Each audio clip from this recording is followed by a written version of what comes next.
And we are back.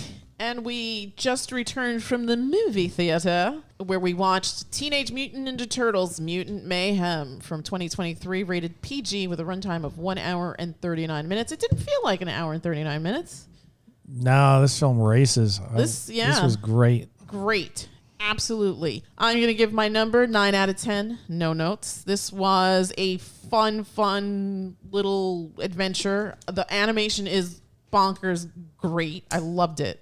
Yeah, I love when they go beyond just typical 3D animated stuff. Like the Pixar stuff is always good, but this is like artistic. This is the sort of thing that you see with Spider-Verse. Yes. Where they render it in an interesting way. You'll see like the pencil marks in certain scenes, and it just looks great. Yeah, really just so well done. This is directed by Jeff Rowe and Kyler Spears, with writing credits to Seth Rogen, Evan Goldberg, Jeff Rowe, and Dan Hernandez and Benji Samit, with a story credit to Brendan O'Brien, Seth Rogen, Evan Goldberg, Jeff Rowe, based on characters by Peter Laird and Kevin Eastman. Eastman and Laird. This was really well done. Seth Rogen is like one of my favorite Hollyweird people. He is excellent at adapting comics. He really is. And it's so funny because he's obviously making the stuff that he likes. Yeah. But it's, you know what's so funny about that? You can tell when someone loves a property. It comes through. Like, you know that Peter Jackson loved those damn Lord of the Ring novels. Here, it's absolutely in every frame. You feel it. I love the little blurb in the beginning where he's like, thanks for buying a ticket and seeing this movie. And we hope that you like it. I love his pottery. But I just can't justify paying $140 for an ashtray because I don't really smoke. Nobody smokes. Yeah. Although it'd be a really cool, like, talking piece in the living room, but we don't have a coffee table. So there goes that. Yeah. Anyway, We'll buy a coffee table just so we can put it on We don't have any rugs, so we're yeah, we got to get one rug in there too. ugly and naked. Yeah. This was Gigi's choice. Excellent, by the way. Excellent. Yeah, it was. It was. I'm going to start with you. Tell me, why did you want to see this movie? When we went to watch Spider-Verse, this was one of the trailers, and I thought it looked fantastic, so I wanted to go see it. And you weren't wrong. You weren't wrong. Who was your favorite character in this? I don't know. I liked all 4 of the brothers and Splinter and April. I can't pick a favorite character. I liked all of them. They were all funny in their own ways. Weren't they cute as babies? They were adorable. Baby turtles. He has 0 riz. Yeah. The voice work on from all the turtles and Jackie Chan as Splinter, everybody's voice work was great. Really great. Yeah, especially the turtles. Yes. Very unique personalities on each of them, and like none of them were like the same. No. They all complimented each and I really like that they kept to because I'm not like a super Turtles fan, but I remember the original comics. My friend Mike had them. I read them till like the covers fell off. They kept like the unique quirks of each personality. I mean, if something like that, you could sort of have. You can generally, if you don't care, you could just make them. Oh, they're just 4 tough dudes brawling it out, ninja style. No, there's the crazy guy, the one who loves violence. There's the leader, the smart one, and then just like the sort of comedy relief goofball. And they kept those like sort of 4 muses working together with each other, and the voice talents that they used for them really excellent. And they're teenagers. Yes, that's one thing that they cast young actors. Yeah, that's one thing that seems to always get lost in the mix. It's like, yeah, they're mutants. Yeah, they're turtles and they're ninjas. Nobody remembers that they're teenagers, and they usually have like sort of more adult kind of personalities. They may as well just be adults, adult mutant ninja turtles. This, you could tell that they were kids. They were, I mean, yeah, as mentioned, they used the term Riz. Besides their vocabulary, they just acted like teenage boys. Yeah. They were like ragging on each other, like how they said that Mikey's head looked like Stewie and Hey Baby or something. Before we go any further, this episode of the podcast, thank you for bringing up Mike, is dedicated to Uncle Mike. Happy belated birthday, Uncle Mike. We love you. We miss you. We'll see you very soon. Mm-hmm. My brother from another mother. Brother from another mother. And in a way, Aunt Erica, because she introduced me to you. And if I didn't know you, I wouldn't be having this fabulous life. Mm-hmm. So thank you, Aunt Erica. Happy belated to Uncle Mike. All right, let's get to it. What'd you think? I love this movie. This was fantastic. I love that animation is getting so much attention to detail and quality. Yes. And like I said, everything from top to bottom in this movie, the story, the voice acting, and I loved the art direction. I loved the fact that they rendered these creatures in a more interesting way. I mean, they could have just went, oh yeah, super realistic, like the 3D animated ones that were in the Michael Bay movies. Even those they were live action movies, those were super hyper realistic turtles. Yeah. Weird looking. And there's no charm there. No. This, you see like the eyes, the way the eyes and the mouths move, and just like the facial characteristics that are just unique and different. It's not just for super cool fighting guys. These are 4 individual characters. They have their own personalities. I love that. Yeah. The one, I don't want to, it's not really a spoiler, but there's a little scene where they're sneaking in and Donatello basically rats them out. No, it was Leonardo. It was Leonardo? Yeah. Oh, that's right. Donatello. Yeah, I got it mixed up. Donnie's the nerdy one. Yeah. Leo's the leader. Leo rats them out, and you see... Don't use that word that way. Yes, we don't like that word.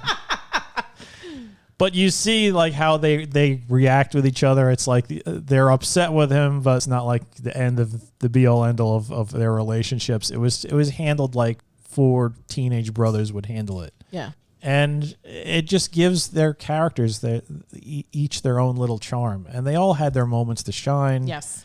I loved how there was sort of like that as the movie progresses and they're doing like, I guess, the investigation where they have to like go through all the leads that April gets them. Mm-hmm. It was like a montage. It just wasn't a one after the other action sequence. It was really artfully done, the way they handled all of that. Mirroring shots between different scenarios and plus just the way everybody looked. Yeah. I mean, really amazing work. It's not the way the characters are drawn, like especially humans, they're not appealing. No. They're ugly. Yeah. Yeah, I'd probably say April is maybe the most attractive human being in the movie. But everybody else is just like, their eyes are like shifted. Wonky, One's higher than the other, or Yeah. too tiny or too big. the antagonist's head to neck ratio. Yeah. Appalling. Yeah. Yeah. But it's like it fit. It was perfect. And I also loved when I'm watching it, I'm thinking of sort of like Spider-Man, because they have that sort of same relationship with the world where Spider-Man's this awesome hero who does all of this stuff, no reward, nothing, often getting kicked on and spit at and beat on. The masked menace. Yeah. And it was the same with the Turtles. And the whole film was like their sort of like fight to earn acceptance from the human world. Right. Which can parallel to the whole idea of being a teenager. We're actually going to pair this movie with The Flash. And I think there's a lot of things here that can kind of coexist in the same world.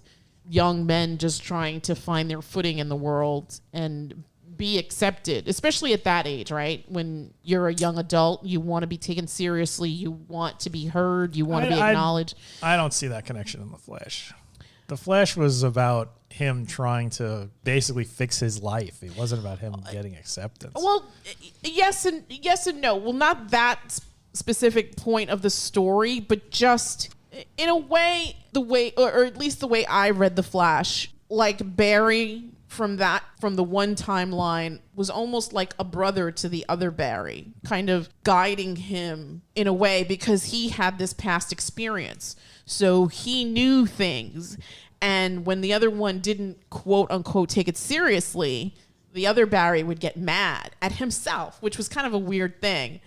But they're both very different personalities because they come from different origins. In the one, it's more tragic. And the other one, it's just this goofy young guy who's just like a puppy kind of thing.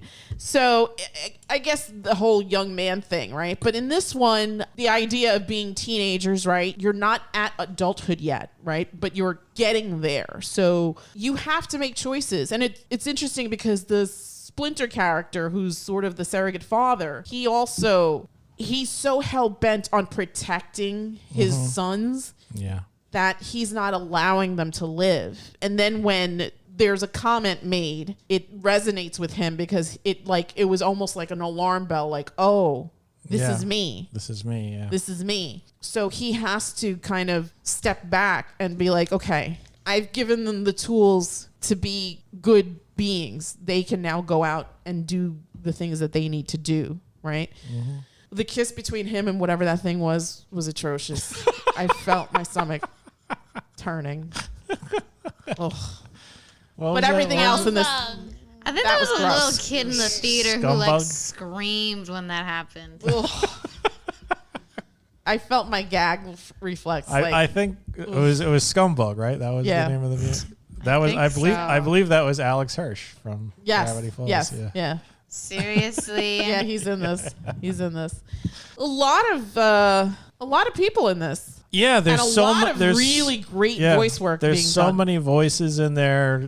Ice Cube was great. Ice Cube's fantastic. Yeah. He just sounds so menacing, but like it's sort of like when they see they're all mutants, it's sort of like he's welcoming them and he's describing everything and everything seems great, and then it's just like, yeah, I want to kill every.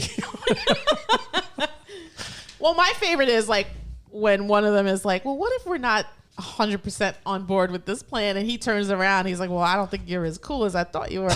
And I immediately thought of like the Wayne Brady Chappelle skit for some reason. Yeah. Olive G, what'd you think of the film? I thought it was good. Yeah, who's your favorite character? It's a lot of the characters. Oh, okay. Really tell. All right. Is there any favorite sequence in the movie that you like? I don't know if we want to give too much away. Yeah, try not to give away a spoiler, but I like when they were tossing the bag. Oh, okay. Yes, that was very good. Yeah. Yeah. Sounds like a euphemism. Toss in the bag, yeah. Yeah. I mean, from top to bottom, this was out of the park. America, run, don't walk, go see Teenage Mutant Ninja Turtles Mayhem. Mutant Mayhem. Once again, as we've been saying for the last few weeks, we want to also call attention to the writers. Pay your writers. Stuff like this cannot happen without screenplays, without scripts, without stories, without creators. It just can't happen. You have a source material, right? But this particular story couldn't have been brought to the screen without this script. So please honor and pay your writers. This is, even though I think we've had conversation about superhero fatigue, I think that this was like a palate cleanser and very refreshing. This was great, and as you're saying, the writers are a huge part of it. And for any like diehard Mutant Ninja Turtle nerds out there, they do change the origin a bit. Yeah. So I mean, hopefully that isn't something that's a deal breaker with you. I mean, Jesus Christ, I think there's been like at least a dozen different iterations of the Teenage Mutant Ninja Turtles. But this is the best one. I haven't seen all of them, so I can't really judge, but this of the ones I've seen, this is the best one. Yeah. This is absolutely the characterizations of them, the way the story is told. If you're hoping to see the Foot Clan and whatnot, you're not going to see that. That's not in this movie. This is an original origin story with an original thing. There are a lot of the characters that you've seen and loved over the years. You will not be disappointed. Yeah. It really is good. Give this movie a chance. Yeah. Seriously. Yeah, please. I remember when some of the character designs came out, some people got a little bent out of shape. Please don't let that dissuade you from seeing this movie. This is really entertaining. It's respectful of the source material. It does change things, but let's be honest, there have been a million freaking versions of the Teenage Mutant Ninja Turtles. This is a top-notch one. You will like this. And your kids will like it. Yeah. This is a PG movie. When the hell was the last time a PG movie? It's not even PG-13. It's PG. Yeah. And it's entertaining. Yeah. It's absolutely entertaining for adults and as kids. well. And both. Absolutely. Yeah. Absolutely. Any other thoughts? G, Olive, anything? Bueller? Which is actually mentioned in the movie. Yuck. I hated Just to Ferris go watch Bueller. this movie. Yes, absolutely. Also, I also want to give a shout out to the Ipic Theater in Fort Lee where we saw this. What a fabulous theater. That's a really nice theater, It's actually. a nice theater. That was worth the price. Yeah. Yeah. I'm never going into the city again to watch a movie. No. It is the From Ipic now on, in that's where we Fort go. Lee. Shout out to the staff at the, what was it? What was the restaurant? The Perch. Perch Garden or something. Damn it. Where's the receipt? I really like the scene with the milk. About the milk. The scene. Oh. Splinter's fears. Yeah. It's valid in them. Because it did happen. It did happen, yes. God, you know what? Listen to your parents, kids. Yes. They know, they have the experience. They know what's going to happen. Shout out to the City Perch kitchen staff, which is, I guess, the restaurant at the bottom of the theater. Yeah. Fantastic. I didn't get our server's name, but she was 10 out of 10. No notes. Amazing. And the food, yum. Yep. If you're in Jersey, go patron the Ipic Theater in Fort Lee, please. And go check out Teenage Mutant Ninja Turtles, Mutant Madness. Playing Mayhem. Oh, Jesus. God damn The it. name of the movie. I know. What Mutant was Madness. It's Puss in Boots all over again. I can actually pronounce all these words. I'm just getting them all mixed up. Teenage Mutant Ninja Turtle, Mutant Madness. Wrong again.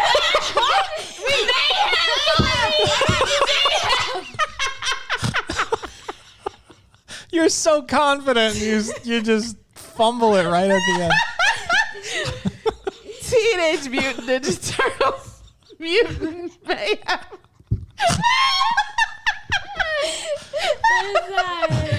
From 2023, a 1 hour and 39 minutes rated PG.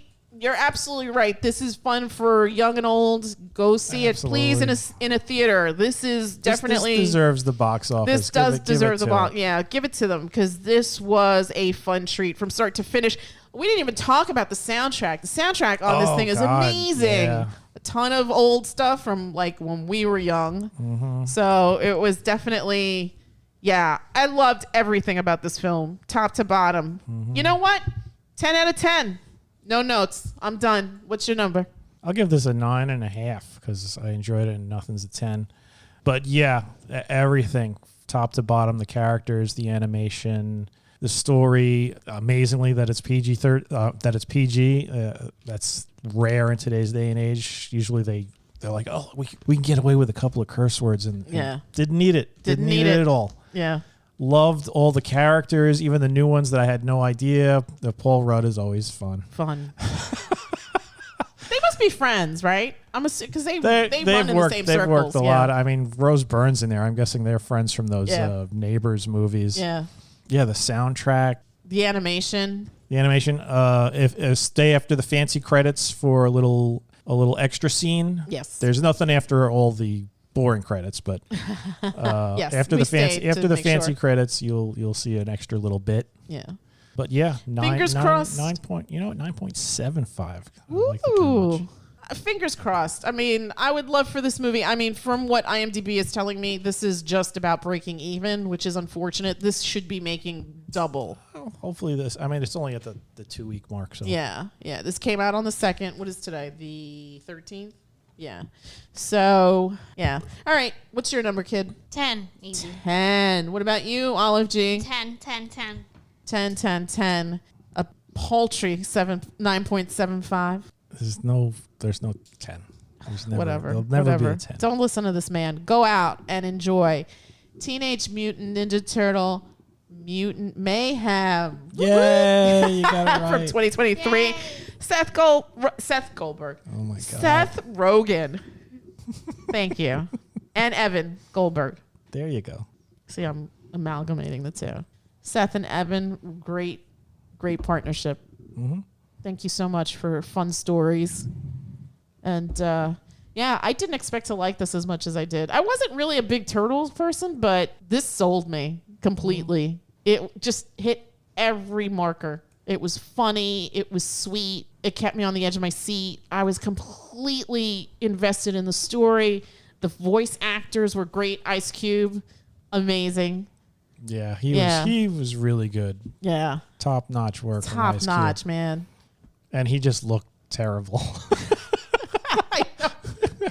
His little arms coming out of his belly, and yeah, he was a bad, he was a bad mofo. Mm-hmm. Yeah. All right, that's it from us, and we will bid you all Horrifying. horrifying. Good night. Good night. Good night. Good night.